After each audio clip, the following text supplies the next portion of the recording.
Alright folks, here we are out here. We're working on a few things today. I haven't done an update in a while. So let me just kind of walk through some things here for part 3. Let me get down. Alright, so start off, let's do the bad, then the good first. So bad, as you can see right now, I just put pour foam all under this front part of this deck because there's pretty big voids in there. So I put pour foam in there, and then as you can see here, the boat actually started to split from about there to there. I talked to a buddy of mine who's an aluminum welder, and he said better safe than sorry to just foam fill the crack like I have, and then what we're gonna do is get a piece of aluminum, and I think I'm gonna show you. This is the piece right here I want to use, and you'll see where this came from. But we're gonna bend this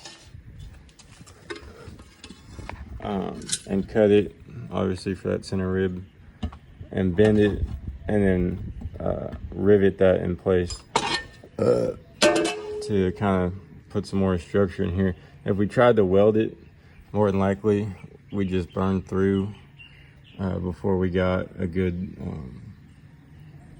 bond. So, and what caused this was the old support I had here. I shouldn't have had it like that, and this pulling down on it and hitting bumps caused it to push itself up through the aluminum. And so basically we filled all this with foam, and we're gonna cut and bend this to fit right over that, and we'll shave down this extra foam, and then we're gonna rivet it in place. So the foam is what's gonna seal the water from coming in, and this is way above the water line. So the only time this air ever goes underwater is if I hit like a real big boat wake, or something like that, or a big barge wake on the intercoastal or something like that. So I'm not really worried about it leaking, and we've got it super filled up with foam, and this whole back area behind here has all been filled with pour foam. So I don't think it's going to be too much of a leak issue. You know, if anything, it'll saturate the foam, and I'll have to go through my hatch and dig the foam out in a few years and refoam it, but I'm not that worried about it. So that will get put up there, bent and riveted in place to give it some strength back. I just wanted to show y'all how I'm going about fixing this issue on the front. So this I'm doing after the fact. I've already filmed and edited the part 3 that you're watching right now. I'm gonna splice this in, so this is me from the future technically. And I just showed you the damage and kind of explained what I was going to do to fix it. So this is what we did, or what I did. I just went to Harbor Freight and I bought a rivet gun for $10. It came with rivets. So I just used the biggest size rivets it came with. Here it is. It's literally $10 at Harbor Freight. It's got a swiveling head on it too, which makes it really convenient for getting in different spots. And then here, I'll show you the package. Oh, it's over here. So $10, and it's a really nice rivet gun. It works really good. So I use these 3/16 rivets. I ended up using all of them. And then I went to Tractor Supply, and they sell like little sheets of different types of metals. So I went and picked up a sheet of this aluminum. You can see right there, 8x24 sheet of, what gauge is this? I guess a quarter. No, there's no, I don't know what gauge this was. It's thin, you can see here. It's pretty thin. But all I did was cut it in half. Or actually I cut a section down it. I measured the width of these and then doubled that, cut off what I didn't need, lengthwise, and then cut that piece in half. And then use those pieces to go. See, I just started painting it, and I was like, well, maybe I should film before I put paint on it. But as you can see, I just kind of pre-bent them and got them in place, and then use the rivets to hold it. And obviously, this isn't what's making it watertight. I have some waterproof foam that I shot in back behind all this and filled the whole crack and everything very thoroughly with this waterproof foam. It's a type of foam that, like, once it cures, it doesn't allow any water into it at all, so it's never gonna waterlog or anything like that.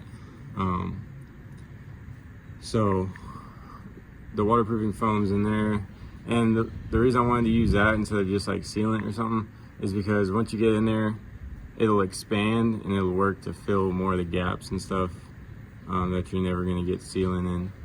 So that's what seals it, and then this is just to protect the front of the boat and to keep it from getting worse. So this is, you know, pulling this all back kind of together and giving it more structure now than it had, obviously, with just a big crack down the middle. And then obviously, if I ever hit anything in the front, this is going to take the impact before it just tries to rip that crack even more and cause me an actual issue. And then if I wanted to, now I can put a support on here, and I'll have on the front of the trailer, and I'll have something proper for it to rest against. So even if you don't have a problem with the front of your boat, if you have an older John boat, like this is like a 1980s something John boat, I would recommend going ahead and doing something like this anyway. It's not the prettiest thing in the world, but it'll definitely protect the front of your boat and keep you from running into what happened to me. And ideally, I would have liked to just have it welded and made it look a lot cleaner. But unfortunately, with the age of this boat and the thickness of the aluminum, it wasn't worth the risk of trying to weld it and having it just make more of a mess. So rivets are easy enough. It doesn't take a welder, argon gas, or anything to do rivets, so it's easy. But yeah, so I'm gonna go ahead and paint that up. And I just wanted to throw this in the video to show y'all how I fix that in case you have a similar issue, or you're thinking about just adding some extra protection to the front of your John boat. Because apparently this happening to these older boats is pretty common. So anyway, see y'all. Next, we added the new Minn Kota Edge. It's a little dirty right now. But I've been using, it's a freshwater model, I've been using it in both fresh and salt water. And as long as you rinse it, I covered all the metal parts on it in T9. And so I haven't seen any corrosion issues at all. Not even surface rust on it, so on any of the fasteners or anything. So that's the Minn Kota Edge 45 pound. But it's been working pretty good. So next we added this front hatch here. It's pretty nice. You see, I got all sorts of stuff in there. My 2-stroke oil, salt away, life jackets, trolling motor batteries up there, my bag full of boat stuff, and this cast net in there, a whole bunch of goodies. The rest, like the sides here, are still foam filled since it's hard to reach back there anyway. I just left them full of foam to be safe.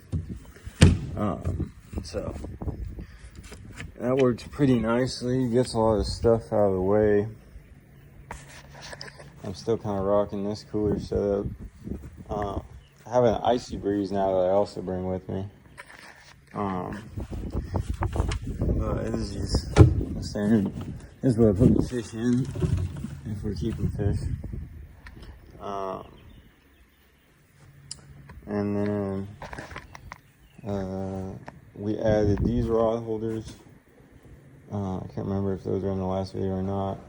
I don't think they were. So we added these, which are really nice, keeping the rods obviously off the bottom of the boat, keep them from getting stepped on, broken, and then you don't have to worry about if you have to drive under something or a tree or something about them being sticking up here and getting caught. For this guy, I actually put in some snaps over here. So it just snaps in like those are just stainless steel broom holders for a wall. And I just put them in there. Next, I added, this is just a bidet. I added a hatch back here, so you can open this guy. This console has a nice amount of storage space in it off to the side here. Underneath there, I have another battery that runs like my trolling motor, or not my trolling, my fish finder, and I have separate accessory power for that battery. And then in here, I've got most of my like my hard tackle, and I've got some gulp baits and some other tackle boxes and an air horn. And then this big waterproof box down here has like my boat registration and a bunch of other stuff, like a spare water pump and a couple other parts in there. And then so this hatch makes it really accessible to get in here now, because I can just come in, get my fishing stuff, and I don't have to reach all under here like that. So after that, that turned out pretty nice. Pretty happy with that. Being able to get all that loose stuff off of here and have somewhere easy to put it and access it. So what else have I done since the last video? The last major thing that we did, I just put on new tires. These ones were getting bad, really bad. So new tires and wheels. Come back here. The biggest thing I did so far, if I disconnect that, is check this out.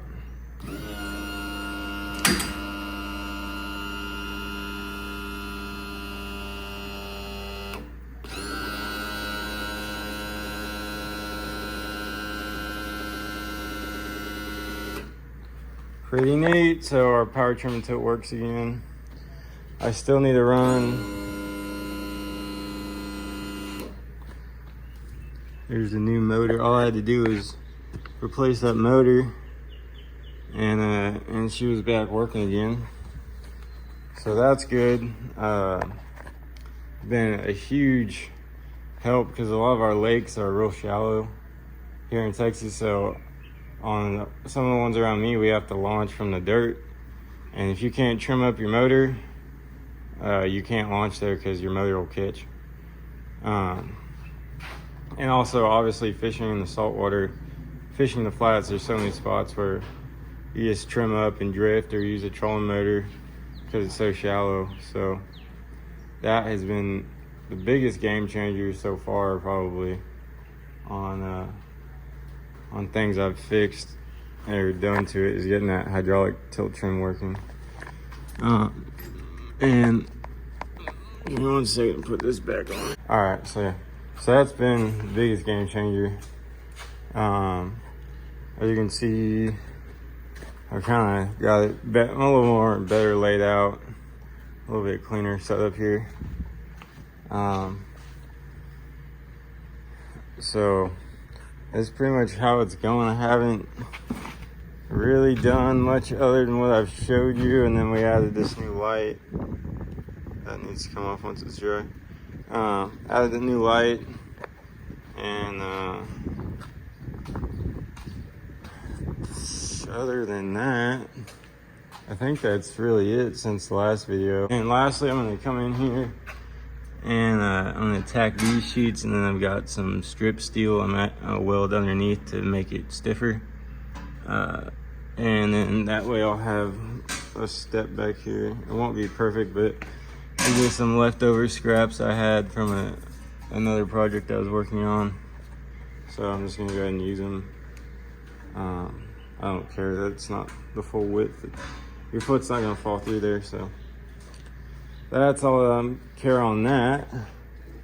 I'm gonna put a bunch of clips in this video of us using the boat and actually having fun with it and fishing off of it. So I hope y'all enjoy that. I don't know if I ever really did much talking on this jack plate, but it's been doing great. Haven't had any issues with it. I think it was off Amazon. It was like 130 bucks. It's a manual jack plate. I've just left it all the way up, obviously, and it runs great for me. I'm able to trim up and run super skinny. We were running with 2 people and overnight gear for a 2-day trip, 2-day, 2-night trip. We were still able to run this boat in about 6 to 7 inches of water. So that was pretty impressive. Top speeds I'm getting now that I got the power tilt and trim working, and I've got the jack plate on there. The highest speed I've hit is almost 40 miles an hour. I was like 39.8 or something like that. But with 2 people and a typical load of gear for either like an overnight trip or just a day of fishing, you're looking at running about 34 to 35, maybe 36, 37, depending on the winds and the condition of the water when you're running full throttle. But running in cruise by myself, I'm running about 35, 34. And in cruise with 2 people plus gear, or just 3 people out riding around, I'm doing about 30, 32 in cruise. So not bad. The fuel burn isn't bad. I'd say I burn about 2.5 to 3 gallons an hour fuel burn rate. So again, not too bad. That 6-gallon tank plus my extra tanks over there kind of takes care of the fuel. I can go out for 2-3 days. For me, typical fishing, running between spots and fishing. Now, if I was trying to go like really far in that 3 days, like from one end of the lake to the other end of the lake every single day I was out there, I'd probably bring another 5-gallon fuel can with me. But that's not, I don't typically run around that much.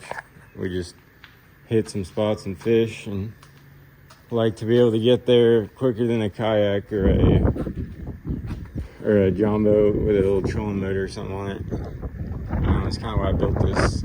I really like kayak fishing. I kind of miss it. But just the ability to get different spots and go faster and go more places in a boat is really nice. So I guess I'll go over the layout one more time for those of you who care. So main battery's in the back. That's my tackle bag because it doesn't weigh anything. And I've got an extra anchor line here that's longer than my normal anchor line. My muffs, 6-gallon fuel tank, obviously rod holders here. Then we've got the trolling motor up on the on the deck. We've got the bow hatch, which holds all my life jackets and rescue equipment, like Coast Guard stuff, and throwable, salt away, 2-stroke oil, all that stuff goes in there. Fuel up here. This is my fish cooler. So I have a separate cooler I use for drinks. I'll either put it here or up here or back there. Just wherever I need ballast is where I'll put that cooler. And then the lights are on. New light up there. Then we got some clip-on rod holders up here for trolling and stuff. Then we got the emergency paddle if shit really hits the fan. my stick-it anchor. That is the battery. So this battery in here powers the cell phone booster, and it also powers my fish finder, and also supplies power on a redundant circuit to my bilge pump. So if something crazy happens and this battery gets flooded, right, because this is pretty much the heaviest part of the boat back here with the motor and the fuel and the battery, so this sinks the lowest end, so that'll fill it first. So let's say something crazy happens or I take a big wave over the bow, I get a bunch of water in here, I need to clear it out, but it somehow fried my battery because my battery's back there. So it runs on a redundant circuit to this battery, so no matter what, if that battery goes down, it'll just take power from this battery just in case. And then underneath here I store my little bait tank and a speaker for tunes, and obviously you've seen inside the hatch there, it's just fishing stuff, and then switches and everything. So yeah, all right folks, just wanted to add this in, so clean that a little bit. So I just wanted to show you all what the Icy Breeze looks like. So if I'm out here and I'm just like trolling around looking at the graph, I can turn it on and get some AC like this. I like to keep it here, that way the weight of this offsets my weight and the boat doesn't lean one way or the other. If I have people with me, I'll move it up there, but when I'm by myself, keep it here, that way I can still walk right here, my dogs can walk through right there. See, it's no problem, not in the way at all really. So that's how I run it, and then I just got the hose sticking out towards me. It's really nice when you're working on stuff in here. Like right now I was wiring up this switch right here. So this is the other thing I wanted to show you. So I wired up, so I got my power trim and tilt working, as you saw, but I wanted to make a remote switch. What I had been doing is reaching back and hitting the buttons right there. But that's obviously, while you're underway, that's a safety hazard, reaching back like that while trying to drive the boat to adjust the trim. So I ran a switch up here, and as you can see now, there's up, there's down, there's up, and that's all just from right there. I wanted to use a momentary switch, but I just couldn't find one. I didn't feel like ordering one off Amazon because I'm going to the lake here in a few days, and I just wanted to go ahead and get that done, because last time I was out and I was doing it by hitting this, it was just a pain in the ass while we were actually in the boat. And when you're putting your transom saver on, that's great and whatnot. Or if the tide's going out and your boat's going shallower and you want to trim it up while you're just walking around at the beach or something, that's great. But I wanted something where when I'm running under power, I can just hit that and trim down or trim up a little bit. And so that's working very nice. Very happy to have that. Basically all I did was cut off the old wiring harness midway where the connector was, and just got rid of the connector because I wasn't going to buy an $80 harness just to be able to use the factory connector. So everything's marine grade, heat shrinked.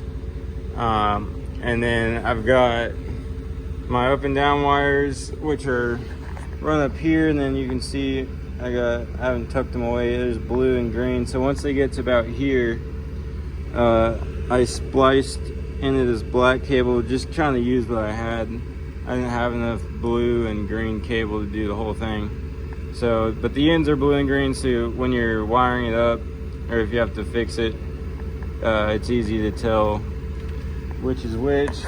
And then this is my power that runs straight down to this white wire, and then the white wire goes all the way to this switch, and they just come back around here with the rest of the cables and everything up through the console, and then I'll tidy all that away when I get done with it.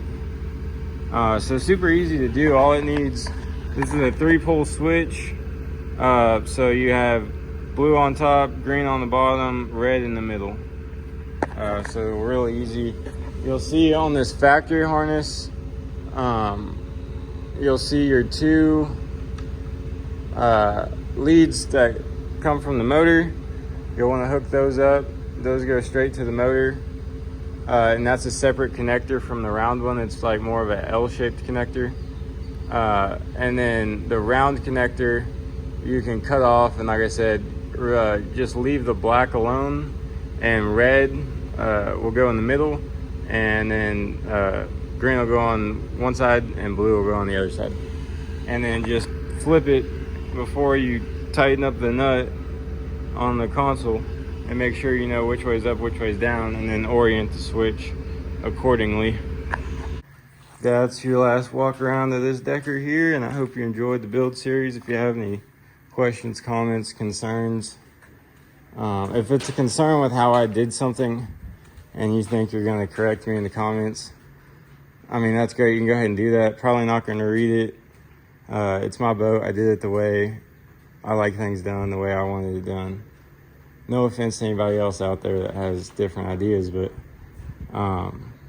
if you have a good constructive comment, you know, go ahead and leave it. You know, I'm definitely open to learning new things. I'm not trying to go out here and weld and build hatches and make some sort of crazy fucking build. I just wanted to show y'all how you can take a basic John boat, do a little bit of easy work that's woodwork mostly, that anybody can do, put a nice floor in it, put nice carpet and sea-deck on it, put electronics, a bigger motor, nicer trolling motor,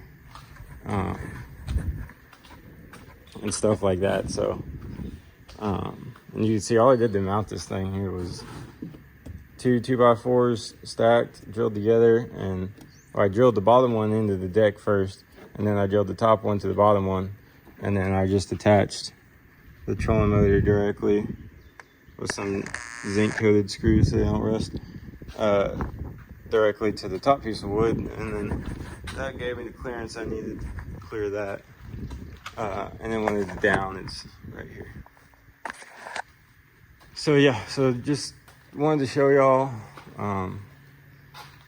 that you can ball on a budget for sure. I think I only have probably $3,000 in this boat, and if I didn't like it so much and there wasn't anything, and I didn't see anything else on the market that I wanted to mess with, I would have sold it the other day, because some guy offered me, I think 6,200 bucks to take it from me at the boat ramp. And I told him no, obviously, because there's still things I want to do with this boat, and you know, it works perfect, and I don't have my sights set on any other project boats, nor do I really. I've done, over the last year, I've done 3 project boats. I've constantly been doing a project for a whole year now on 3 different boats. Now that I have this one, how I like it, and pretty much done with all the shit I wanted to do to it, I really don't feel like doing another one anytime soon. They are kind of tedious. It does take a while. It does cost a lot of money. And so I think for right now, I'm just going to enjoy this guy. We'll make videos with it. But if you're into the boat builds on my channel, don't be disappointed, because we will be doing some more in the future. I've got a pretty cool airboat idea plan that I think y'all are really gonna like to see.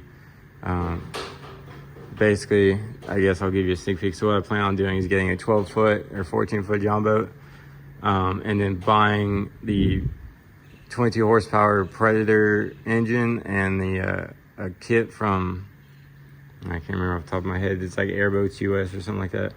They make a kit for that 22 horsepower Harbor Freight engine, and but they also make a lot of hop-up parts for that engine. So my plan is to build one of those engines and throw it on a 14-foot John boat and have a badass little mini airboat. So that'll probably be the next project. We'll see how finances line out on that, and we'll go from there. But yeah, so that's gonna conclude my build series, my part 3 here. We'll put in some more cool clips of me dicking around in the boat and some of the trips I've done with it. I've had it probably, like, since you saw the very first video, which was the day, which I started making the day after I got it. I've had this boat, I think, like 4 or 5 months, something like that. So I've definitely been able to have some fun in it and use it and figure out what I like, what I don't like. And this is the layout I've gone with now. So, but yeah.